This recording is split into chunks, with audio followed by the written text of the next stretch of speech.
Welcome to Mental Health Breakthroughs for Young Adults and Families. I'm your host, Carey Conley. This podcast is dedicated to helping young adults navigate through the challenges and learning curves that they're experiencing in every area of life. My personal episodes will be dedicated to helping you with getting clarity, direction, moving through adversity, and living with purpose and hope. I will also be bringing you amazing guests to discuss topics such as finances, career choices, relationships, grief, addiction, positive mindset, mental health, and more. I am on a mission to help you live a life that you love and have the confidence to go after your dreams. Hi, everyone. Welcome to this episode of Mental Health Breakthroughs for Young Adults and Their Families. I am very, very excited to be launching into a whole new way of coaching through this podcast, specifically with young adults. And so I'm going to be bringing on young adults who are willing to be here in the hot seat with me so that I can coach them a little bit on their vision, their direction for their life in every area of their life, and continue those conversations through the new academy that I'm going to tell you about at the end of this episode called Vision is Victory Academy. So the first person I have in the hot seat today actually happens to be the studio producer here. When I'm in the studio, he is the one behind the scenes. This is Ethan. Hello. So I am so excited to have you here, Ethan. As a matter of fact, if you all watched previous episodes, Ethan actually has been in this seat with me before, kind of sharing how he's been feeling about his adult life and what's happening with his generation. And so I appreciate you, Ethan. I know this isn't easy. Yeah, no, I'm glad to be here. I'm glad to be here kicking it off. Yeah, this is great because I'm excited about this segment a lot. Mm-hmm. It's one of my favorite things to do is to coach people who, have a vision or maybe don't think they have a vision in their life yet, kind of give them some tips and some strategies they can take with them. So I gave Ethan some homework, you all, that I give to everybody, and that is that I asked him to think about, or actually even write, what he saw his life looking like 3 years from now. So before we do that, tell everybody a little bit about you and what you're doing now. So I guess my name is Ethan Webb. I'm currently here at PS Creative working as a studio producer. I'm very passionate about, working, filmmaking, working with cameras, video production. I'm very passionate about working in audio and music. It's something that I've been passionate about my whole life. It's something I want to make a career out of. I've lived in Arizona my whole life, but I'm looking to explore new places and new avenues in my life, and that's me. Yeah. How old are you? I am 22. Okay. Siblings? What's your family life like? So I'm the oldest of 4 kids, and I have 3 younger brothers. Great. Yeah. You're close to your family, I know. Yeah. Yeah. And what's your education right now? Where are you at with that? So, unfortunately enough, I started college right when, if you know what happened in 2020, you know what happened. Yeah, we all know. Yeah. So, college was all online, and that was really hard for me. I started in a major I didn't really like at all, but I thought would make me good money, which was, I now realize it's kind of dumb on my part. But so that was really hard. It's normal. Yeah. So I switched between a lot of majors. I went to a business major for a while. I went to a music major for a while that also wasn't exactly in line with the type of, music business and production I liked. So I kind of, ping-ponged around between majors, and college is really hard for me. And I was going through really hard time mentally as well.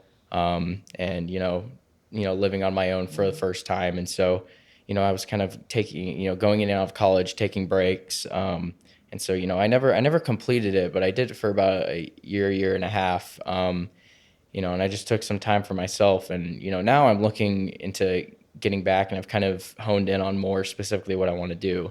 But that's where I'm at right now. That's awesome. Yeah, I know so much of what you just said, Ethan, I think people your age can resonate with, right? Yeah. Went to college thinking you were going to get the right degree to get the right job to make money, right? Very, very normal. And then I want to commend you on following your heart and knowing that wasn't right for you, because I think so many times your generation feels the pressure to just get that degree and get the job, right? Because it's the right thing to do. Especially, I think, people who are more creative like you are. Right. Right? Because our world, unfortunately, tries to skew people, because I was creative growing up too, but Yeah. I was being told, you're not going to be a singer or an actress. You're going to go get a business degree and, do that thing. It's much less of I think for at least creative, work fields, it's a lot less streamlined than other work fields. Yeah. There's lots of different avenues, and, there's debates on whether or not a college degree is worth it, or if it's more on, the people and the experience and the portfolio you have.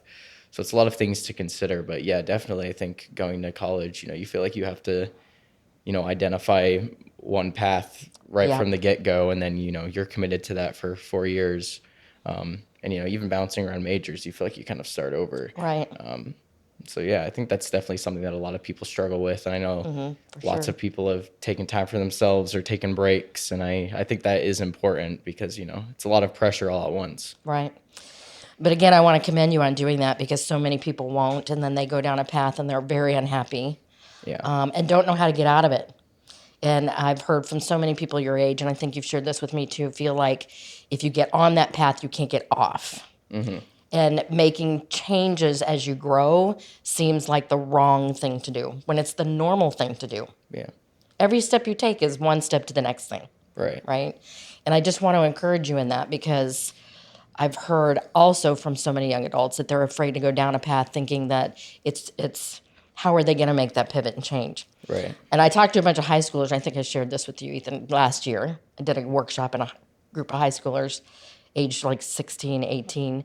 And they were telling me that they were scared to death to write a vision for their life and see where they were going to be in 3 years, because they were worried that if they wanted to make a change, they can't. And I said to them, guys, I'm 62 years old and I'm still recreating, but every part of my journey leads to the next thing. Right. Right? So I just want you to know that your years at the college that you went to was just a step of you figuring out who you really are. Don't you think? Yeah. And I mean, you don't know until you try at least. Yeah. Yeah. And I'm happy that you have a supportive family Yeah. that supports you in that, because I think a lot of pressure comes from parents sometimes to stay on a track that you don't really want to be on. Yeah, I definitely recognize that I am at least somewhat more fortunate than others in that aspect, because, there's a lot of different, points of pressure that come from family, whether it's, just what they want you to do for your job, or, religious pressure, or, Right. The type of money they want you to make.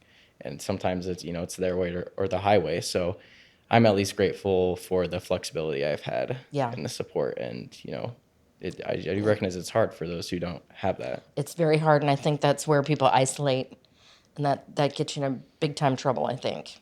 Right? Yeah. Especially mentally. Yeah. So, all right. So I gave you some homework Yeah. to think about. Okay, how old will you be 3 years from now? So now you'll be 25. 25, yes. And can you see the lifestyle, Ethan, in every area of your life of what you want to create? I've got a decent idea, at Great. least a goal. I recognize that things may change, but I've kind of formulated something at least that I want for myself. So I don't know if you want me to just. I would love for you to share it if you're willing. Yeah. Yeah. So I mean, I've kind of narrowed down what I want to do, and so I imagine myself 3 years from now either have finished or finishing some sort of degree in audio engineering, and I also want to minor in some sort of journalism or writing or just English, because I do love to write and read. And I see myself finishing that. I also see myself. I've lived in Arizona my whole life, but I love traveling and I love seeing other cities, and so I'd love to move out to somewhere with my girlfriend. My eyes are set. I'd love to live in London personally. Okay. For audio engineering and music, the music industry, three big cities are LA, New York, and London. And I've been to London once and I loved it. So I'd love to move to London or California, but move out,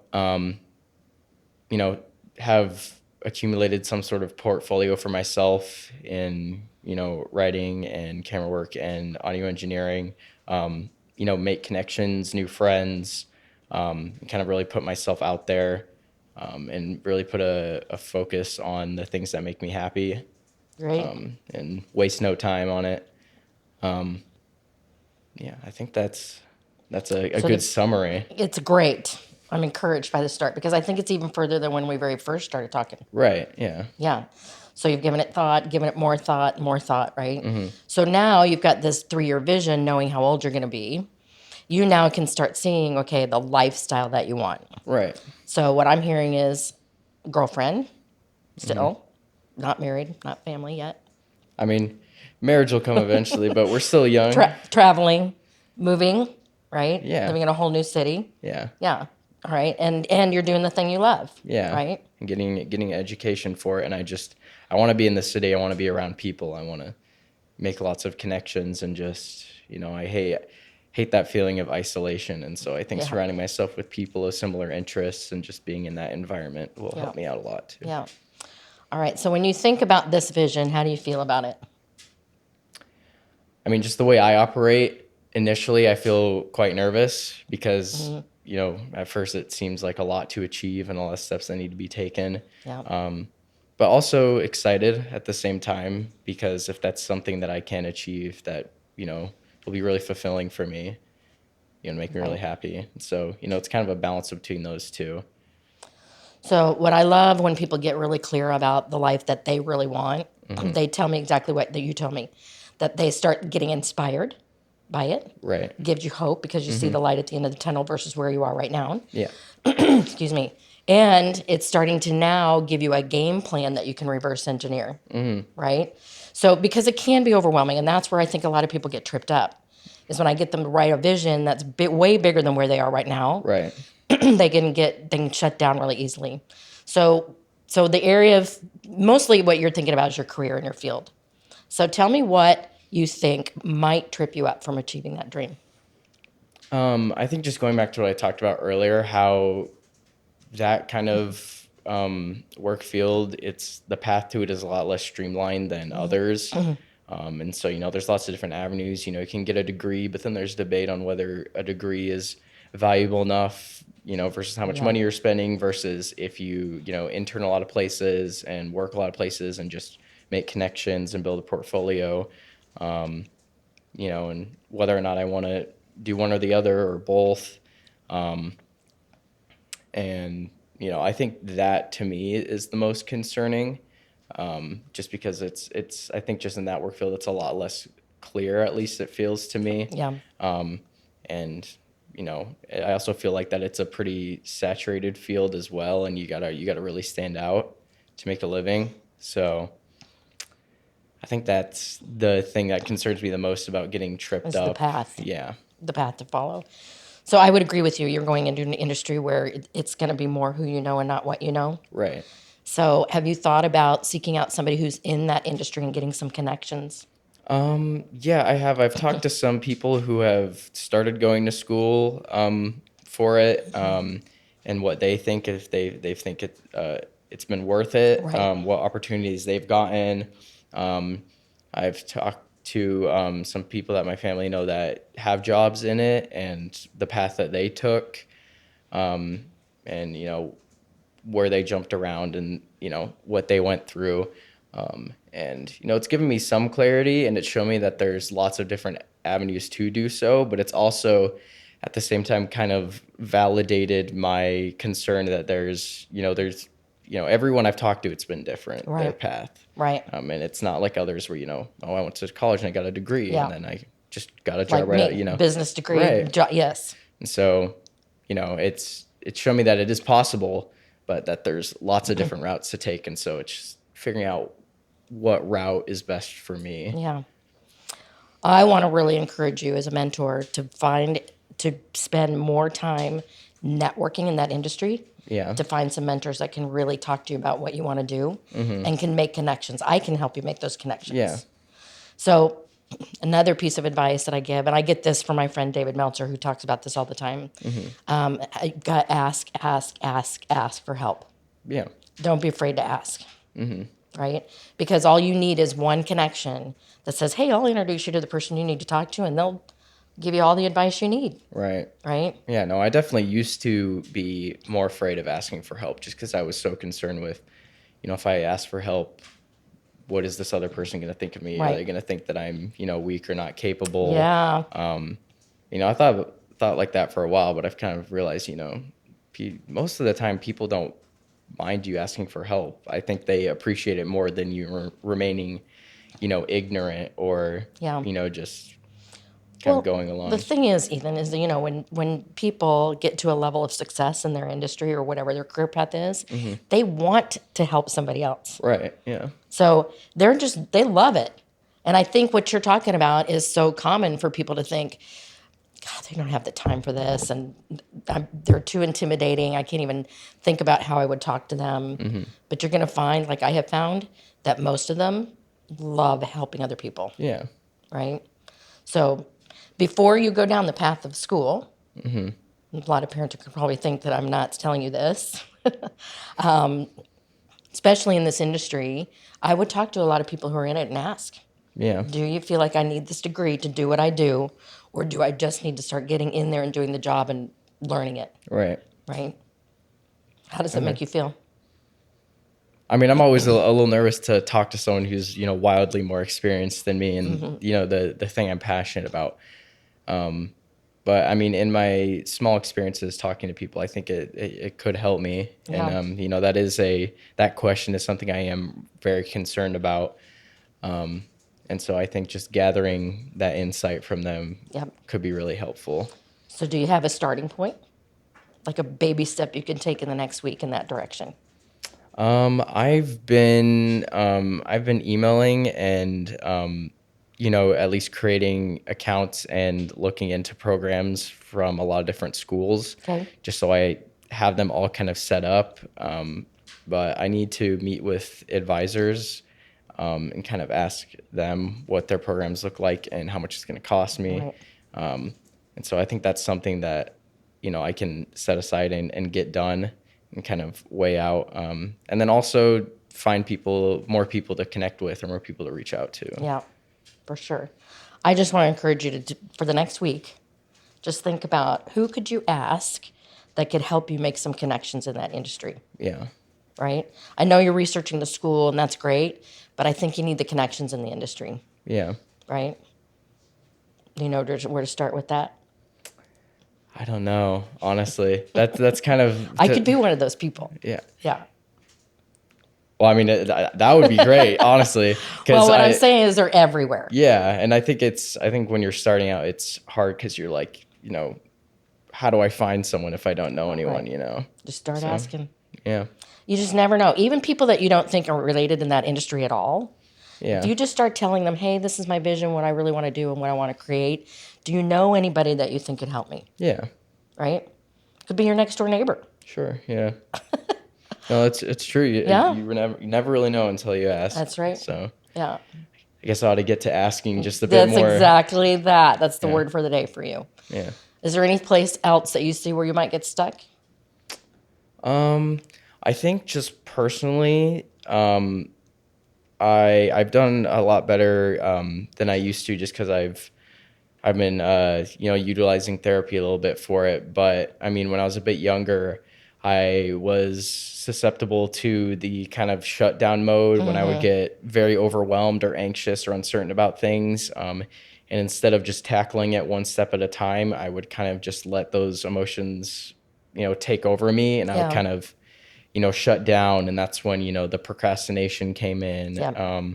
And just, I wouldn't put in any work or make any decisions. And that would kind of, set me back, kind of make me feel stuck. Yeah. And so I always worry about, getting in that mindset again.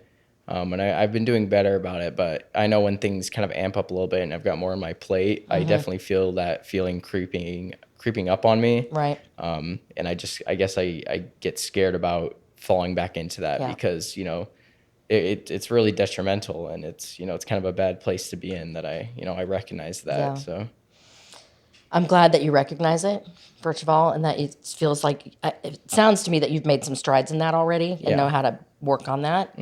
I think, again, it's baby steps, Ethan, right?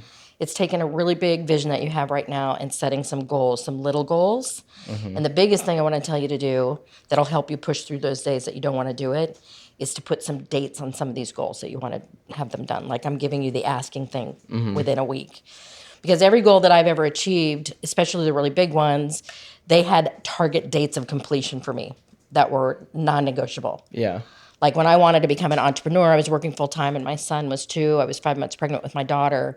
And I was still, my son was in daycare and I was hating that. Mm-hmm. And so I had a goal to get to a certain level in my business that I launched, making X amount of money before the baby was born. Right. So that I could quit my job and get him out. Mm-hmm. And that date was non-negotiable because, of course, that baby was coming, right? Right. That's what pushed me through a lot of, can I really do this? I'm getting overwhelmed, right? It helped me just stay on task a little bit every day. Yeah. And I had people around me that I had shared my goal with, which is another thing. Okay, yeah.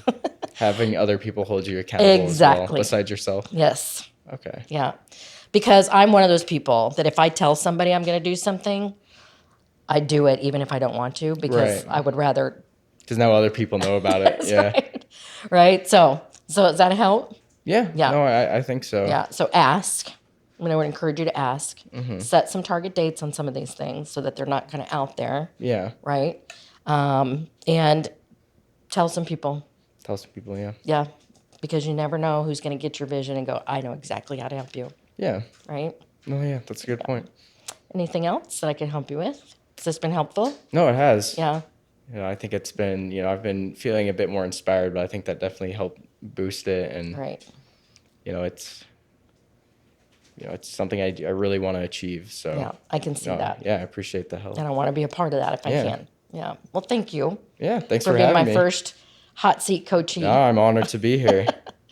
I appreciate it so much, Ethan. And hey, I want to encourage you guys that if you really enjoyed this episode, to listen to the segment that I have right when we're done, talking a little bit more about the Vision is Victory Academy that I'm launching. And one of the things that I'm going to do in the academy is do more coaching like this. So I hope that you will listen, and I just want to keep reminding you to keep looking up.